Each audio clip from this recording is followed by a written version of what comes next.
বা বিদেশ বসে মাই টিভির পর্দায় যারা মুখ্য অনুষ্ঠানটি দেখতে বসেছেন, আপনাদের সকলের প্রতি সালাম।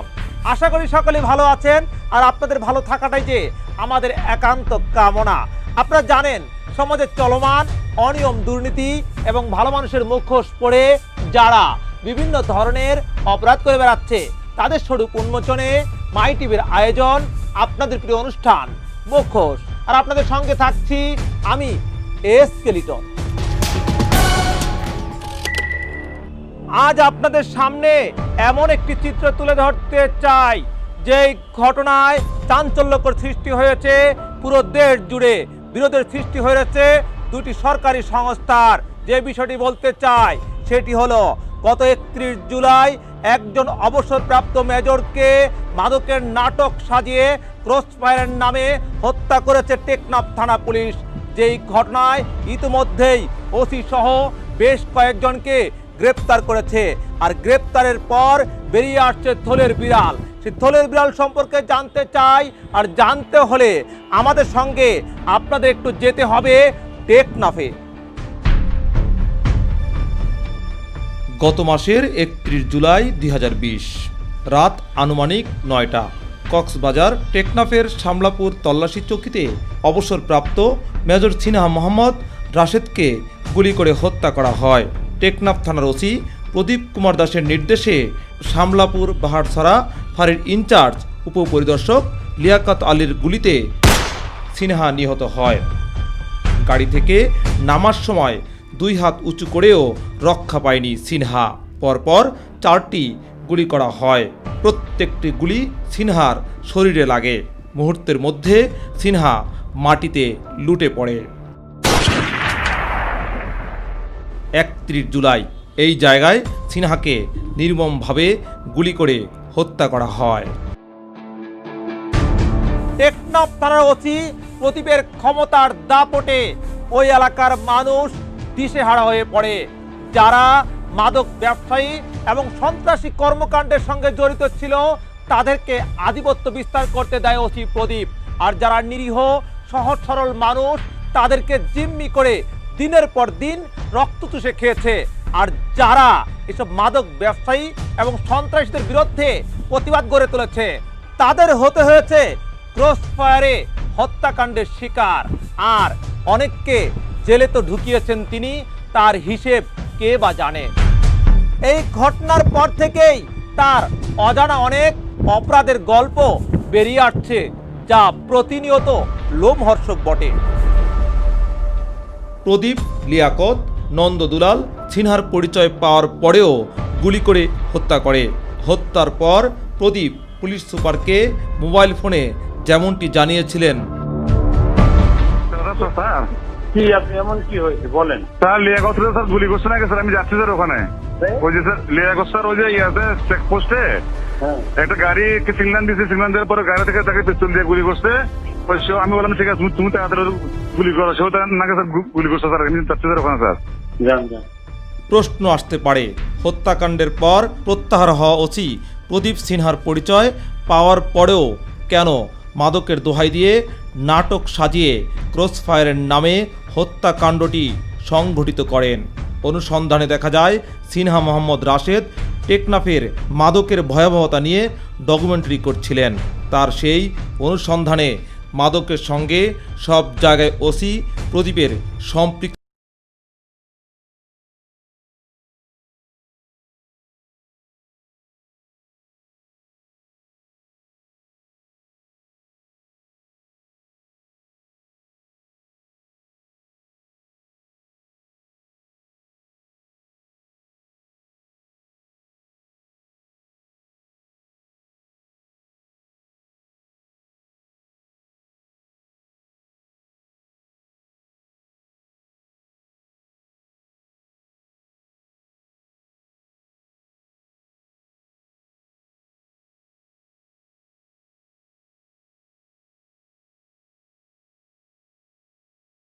প্রদীপের দিনের পর দিন ক্রসফায়ারের নামে মানুষ হত্যা করার পর প্রশ্ন উঠেছে বাহিনীটিকে নিয়ে।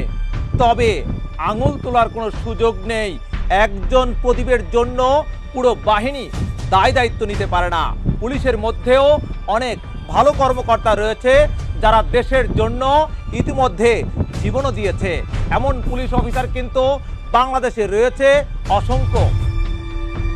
সিনহাকে হত্যাকাণ্ডের পর ফাঁড়ির ইনচার্জ লিয়াকত আলী ওসি প্রদীপকে মোবাইল ফোনে কি জানিয়েছিল তা জানা যাক। স্যার বলো। এখানে একটা প্রাইভেট ঢাকা মেট্রো লেখা আর্মি পোশাক পরা, সে ওই প্রশাসনে পরে তাকে চার্জ করছি, মেজর পরিচয় দিয়ে গাড়ি চলে যেতে চাইছিল, পরে অস্ত্র তাক করছে, আমি গুলি করতে স্যার। একজন ডাউন করছি স্যার, আরেকজন ধরে গেছি স্যার। স্যার আমি কি করবো স্যার, আমাকে পিস্তল তাক করছে, পিস্তল পাইছি তো স্যার। আচ্ছা ঠিক আছে, তুমি তোমার গুলি করছে, তোমার গায়ে লাগে না, তুমি যেটা করছো সেটা তার গায়ে লাগছে। ঠিক আছে। ওসি প্রদীপ অবসরপ্রাপ্ত মেজরকে ক্রসফায়ারের নামে হত্যা করে ক্ষান্ত হয়নি। তার দুই সহযোগীকে মাদকের নাটক সাজিয়ে থানায় নিয়ে যায়, তারপরে পাঠিয়ে দেয় জেল হাজতে। সেই বিষয়ে আমরা জানবো, তবে তার আগে নিতে হচ্ছে আবারও একটি বিরতি। ফিরে আসা পর্যন্ত আমাদের সঙ্গী থাকুন।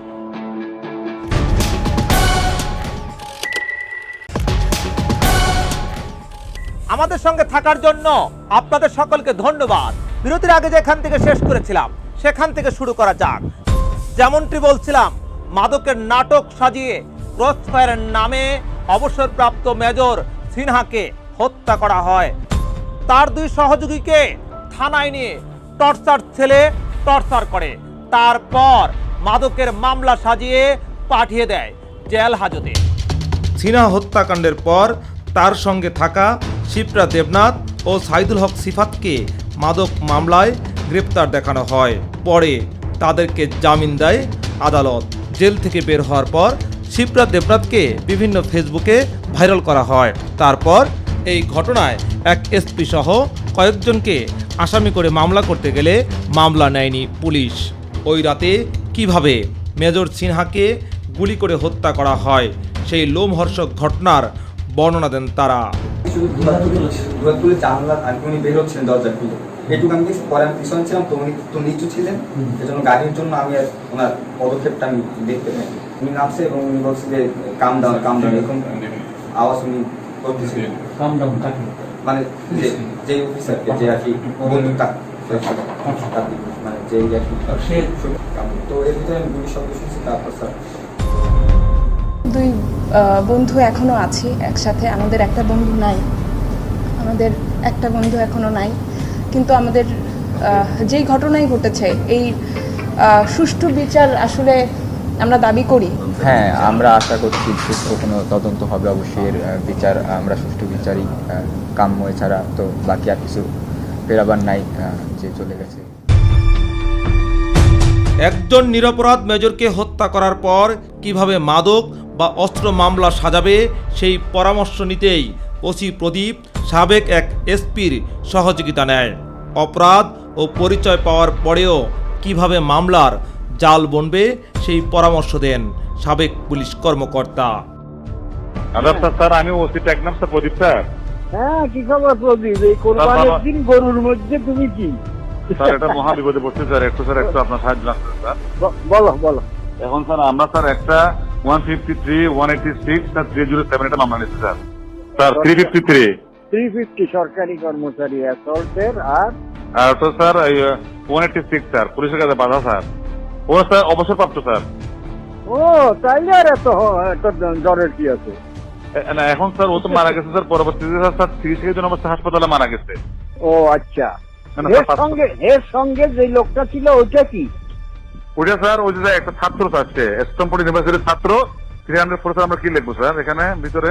এই কেসের মামলার আসামি ও মুখে হাসপাতালে গুলি অবস্থায় পাঠানো হইয়াছিল, লাস্ট প্যারাতে লিখবা। হ্যাঁ স্যার, সেই আসামি মারা গেছে হাসপাতালে। যেহেতু সে মারা গেছে, এই জন্য একটি হত্যা মামলা রুজু করা হইল। তদন্ত সাপেক্ষে প্রয়োজনীয় আসামি নির্ধারণ করা হইল। ওসি প্রদীপ দীর্ঘদিন থেকেই মাদক ব্যবসার সঙ্গে সম্পৃক্ত ছিল। মাদক কারবারিদের সঙ্গে ছিল তার দেন দরবার। সব কিছুর প্রমাণই ছিল সিনহার কাছে। তাই তো পরিকল্পিতভাবেই একজন অবসরপ্রাপ্ত মেজরকে হত্যা করা হলো, যার সঙ্গে জড়িত অনেকেই, যে কারণে ইতোমধ্যে র্যাব পুলিশ ও এপিবিএন সদস্যসহ 14 জনকে গ্রেপ্তার করেছে।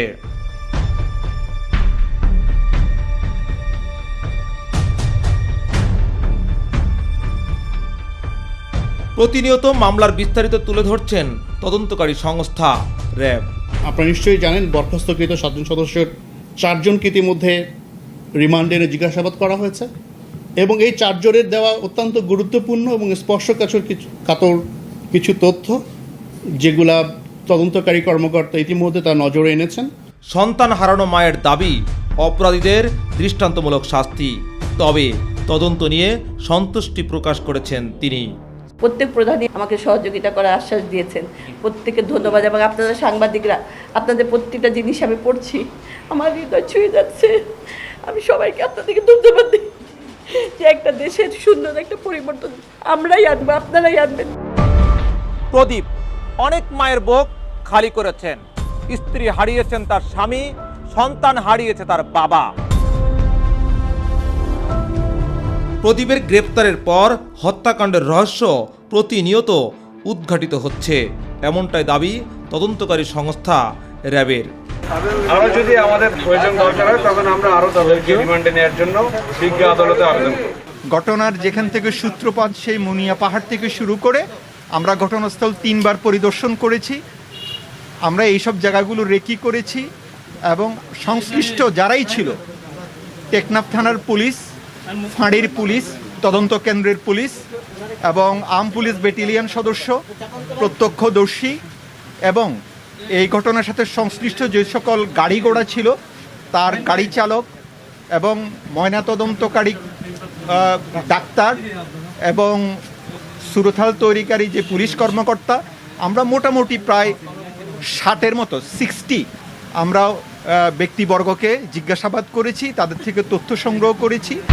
একজন অবসরপ্রাপ্ত মেজরকে কেন পরিকল্পিতভাবে মাদকের নাটক সাজিয়ে ক্রসফায়ারে হত্যা করা হলো, এই প্রশ্ন যখন পুরো দেশ জুড়ে ঘুরপাক খাচ্ছিল তখনই বেরিয়ে আসে থলের বিড়াল। প্রথমেই গ্রেপ্তার করা হয় ওসি প্রদীপকে। এক এক করে পরিকল্পিত হত্যাকাণ্ডের সঙ্গে জড়িত বাকিদেরকেও গ্রেপ্তার করা হয়। সেই বিষয়ে আমরা জানবো, তবে তার আগে নিতে চাই বিরতি। ফিরে আসা পর্যন্ত আমাদের সঙ্গে থাকুন।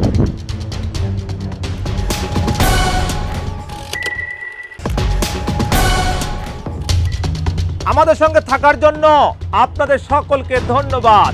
বিরতির আগে যেখান থেকে শেষ করেছিলাম সেখান থেকে শুরু করা যাক।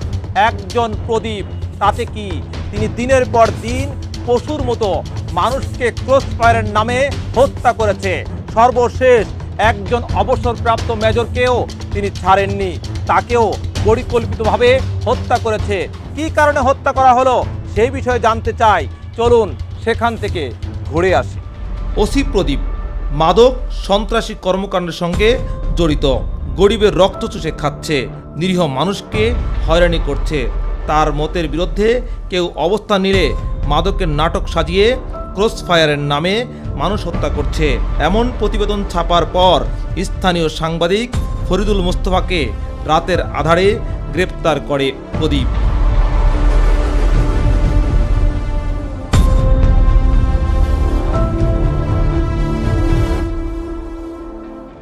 গ্রেপ্তারের পর অমানবিক টর্চার করা হয় তার উপর।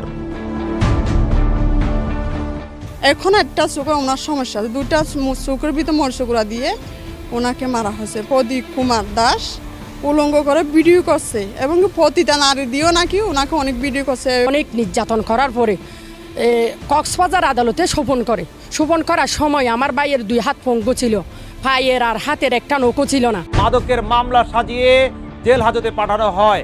11 মাস ধরে কারাভোগ করছে ওই সাংবাদিক। এই সমস্ত অপকর্মের বিচার কি হবে, এই বিচারের অপেক্ষায় আছে দেশবাসী। নির্যাতিত সাংবাদিক এখন কেমন আছে, আদৌ কি তার উপর যে অমানবিক নির্যাতন চালানো হয়েছিল তার বিচার পাবে, ফিরে পাবে কি তার হারানো চোখ, 11 মাসের কারাভোগের অসহ্য যন্ত্রণা আর পরিবারের চোখের পানি?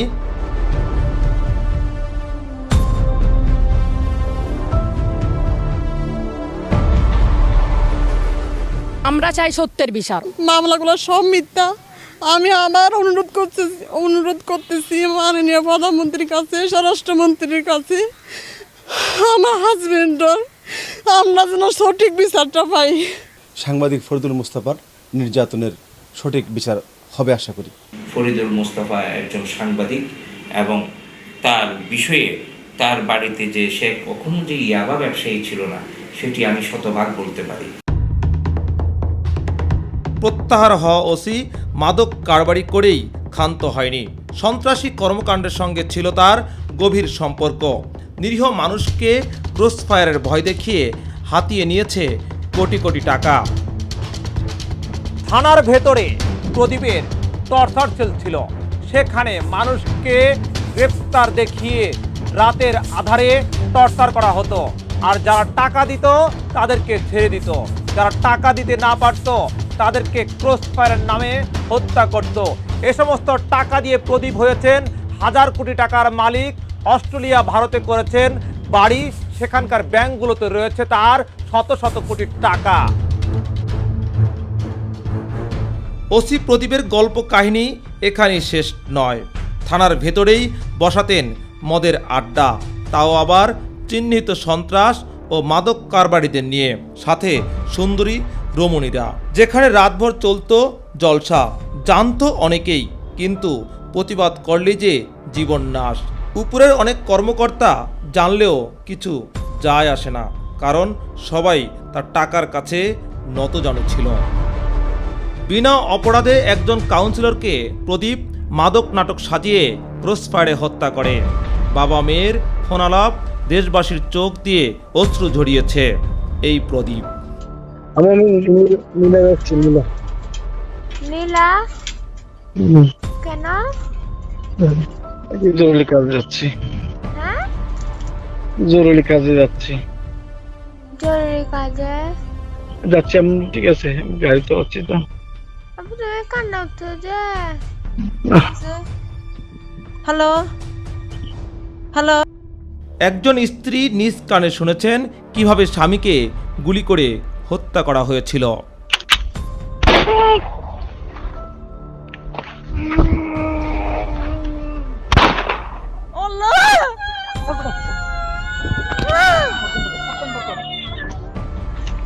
আমার জামাই কিছু করে নাই, আমার জামাই কিছু করে নাই, আমরা বিনা দোষী। আমার জামাই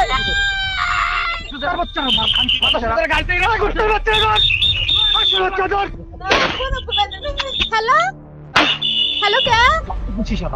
হ্যালো হ্যালো হ্যালো হ্যালো কে? একটা বুট হ্যালো হ্যালো আব্বু। প্রশ্ন উঠেছে, সিনহা হত্যাকাণ্ডের পর সেনাবাহিনী ও পুলিশের মধ্যে বিরোধ সৃষ্টি হয়েছে। এমন গুঞ্জনকে উড়িয়ে দিয়ে টেকনাফে পরিদর্শনে গিয়ে র্যাবের মহাপরিচালক আবদুল্লাহ আল মামুন বলেন, কোনো বিরোধ নেই, হত্যাকাণ্ডের সঙ্গে জড়িত প্রত্যেককে আইনের আওতায় আনা হবে। আমরা পুঙ্খানুপুঙ্খানুরূপে যে সকল তথ্য পাচ্ছি, প্রতিটি তথ্য নিয়ে আমরা তদন্ত করছি আমরা, এবং শীঘ্রই আপনারা জানতে পারবেন। এরই মধ্যে প্রদীপ সহ 14 জনকে গ্রেপ্তার করা হয়েছে। প্রদীপকে গ্রেপ্তারের পর প্রতিনিয়ত বেরিয়ে আসছে নতুন নতুন তথ্য। ক্রসফায়ারের নাটক কিভাবে সাজিয়েছিল, বাস্তব ঘটনা উদ্ঘাটনে প্রদীপকে নিয়ে যাওয়া হয় ঘটনাস্থলে। হত্যার পরিকল্পনার ছক আঁকে কয়েক দফা মিটিং করে তাও তদন্তে বেরিয়ে আসে। প্রদীপ নিরীহ মানুষকে ক্রসফায়ার ও মিথ্যা মাদক মামলার ভয় দেখিয়ে হাতিয়ে নিয়েছে কোটি কোটি টাকা, যা পাচার করেছে দেশের বাইরে।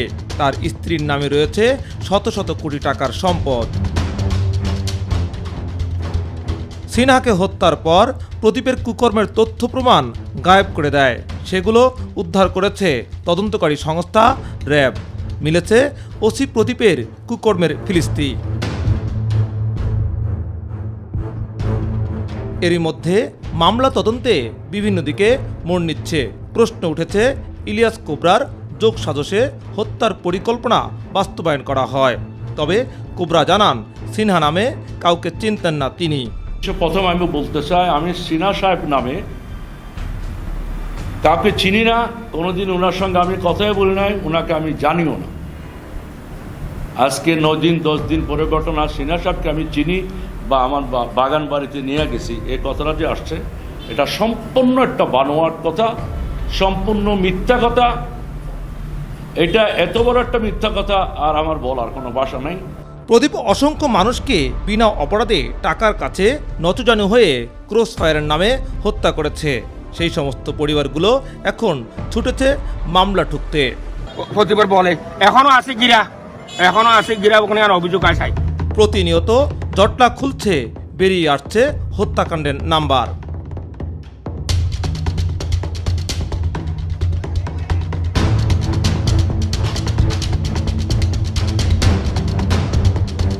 আজকের মতো বিদায় নিতে চাই, তবে বিদায় নেওয়ার আগে একটি কথা বলতে চাই।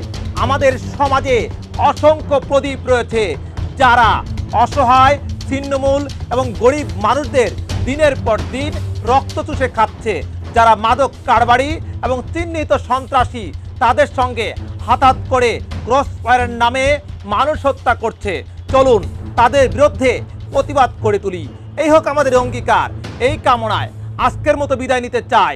দেখা হবে আগামী পর্বে নতুন কোন অপরাধের সন্ধান নিয়ে। ফিরে আসবো আমি এসকে লিটন।